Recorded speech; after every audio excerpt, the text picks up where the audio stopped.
Hey guys, how's it going? Kevin Cleary here with just a quick little watch video for you.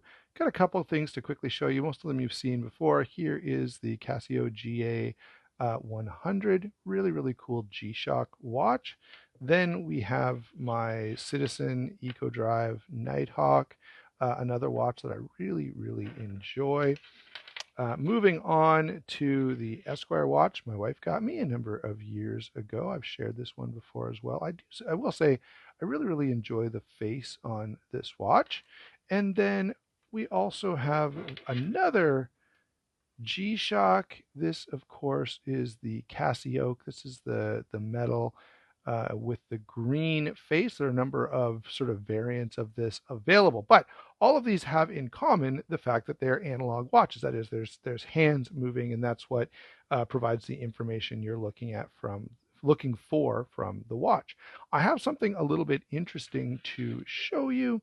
Many of you will be very familiar with this, but some may not be. What we have here is the Seiko 5 field watch. Really cool watch. Of course, similar to the watches I've been showing you in that it's analog as well, but the difference is the movement. So this is a mechanical watch where this watch and all the others I showed you are quartz watches, which are great. Quartz is highly accurate, really reliable, and has a lot of value for that reason. And the Eco Drive movement is fantastic. The Casio movement is fantastic as well. I guess they call them modules in the Casios. But instead of a battery-powered quartz movement, in this Seiko, we have an actual mechanical movement. That means by winding this and by moving, since this is automatic, you wind up a spring, and then as the spring releases tension, it moves to provide the power moving these watch hands and keeping time.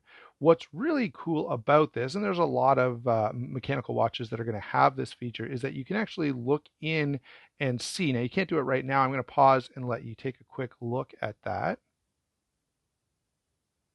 So here's what I was talking about. We have this open display at the back through which you can see the movement and get a quick look at, the mechanism that's keeping the time. So that's really cool. So now that you had a quick little look at the movement back there, let's look at some of the details on this. The lighting is not helping me out here very much, but there you can get a pretty good look at the face. I don't know if you're going to be able to notice, but the face on this is actually slightly textured. You've got the typical 12-hour, but then you've also got the 24-hour numbers there. This has, of course, the day and date, and you set all of that with the crown right here. Now, the interesting thing about this, and one of the reasons that I wanted this particular version of this watch, is that you can wind this in addition to just relying on the automatic movement. So if you haven't been moving around for a couple days, or if you don't want to lose time, and you're not going to be wearing this for a while, you can give it a couple of little twists and just make sure that you're keeping everything up and running right.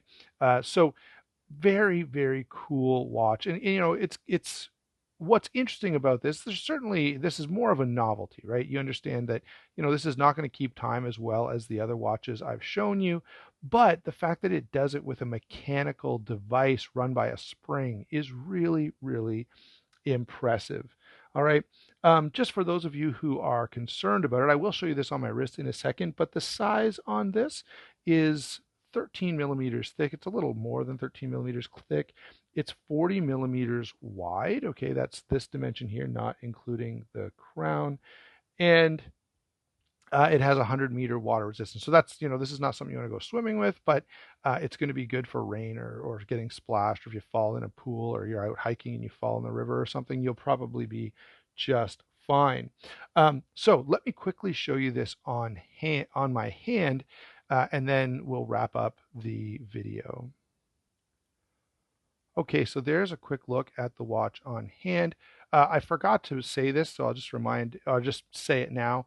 The measurement from lug to lug here is 47 millimeters. That's by my measurement, and it is a 20 millimeter band, so you could switch this out and have lots of different options, which I could see being very, very appealing. This is a really attractive watch, and switching out that aluminum, how about nylon strap for something else. I kind of like the nylon, but I could definitely see switching this out for a couple of other options.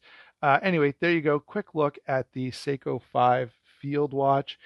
In case you want to find this very exact watch, you can look up the number srpg35K1.